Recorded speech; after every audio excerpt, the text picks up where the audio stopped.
What's going on, guys? Wrapping up the last bit of my off-season training here. Finished with some heavy block pulls and then some heavy close grip bench pauses. Just kind of wanted to go over kind of how I feel like the off-season went and just a few of the ways that you guys can set up your off-season or what you should be looking for during your off-season to know that it was a successful one.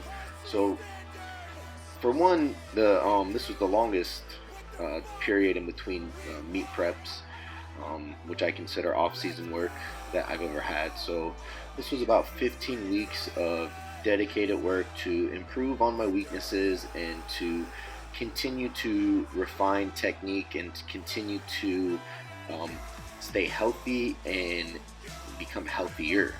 Because during a meet prep, you will have a lot of issues, whether it be some type of tendonitis, some type of little injury here or there that's going to cause some problems. And I feel like a lot of people after meets, they get right back into, heavy lifting, the heart of heavy lifting, and they don't really take time to heal and recover and move on from, the rigors and the stress of a meet prep.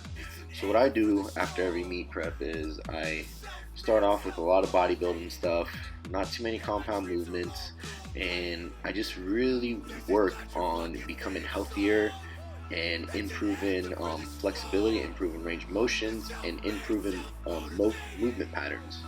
So a good way for me to determine whether or not I've had a good off season is if I am going into my meet prep at 100% healthy, which I am. I have no injuries, no ailments, nothing that aches. I feel really good, so I feel like that was a win as far as my off season goes, which I think is often neglected. Like a lot of people, they push a little bit too hard in the off season, they get nicked up, and then they go into meet prep really beat up and really tired. And once you go into doing that, you have really nowhere else to go but kind of down into more of a spiral that you don't want to get into. So that's one of the indicators that I've had a successful off season. The other one is I pick certain exercises that indicate to me that everything's moving in the right direction. So for me, that is conventional deadlifts. If they're improving, then my sumo is going to improve, and pause close grip bench. If that improves, then my regular pause bench improves, because my triceps are the biggest hindrance as far as it comes to my lockout.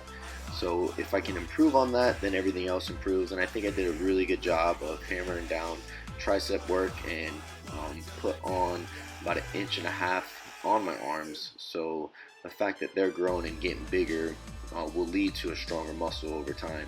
Same thing with my quads, my legs in general.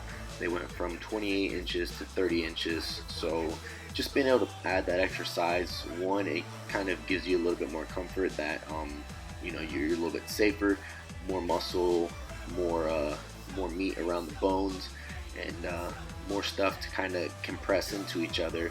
So it gives it a little bit more of a safety. I think when people get too lean and too small, then they have a lot of injuries because the muscles get a little bit drier, get a little bit tighter.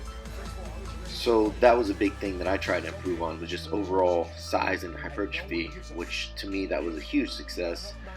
Heaviest I've ever been, and not didn't really push like bad food to get there, just really pushed a lot of good clean eating, right around 5,000 to 5,500 calories a day.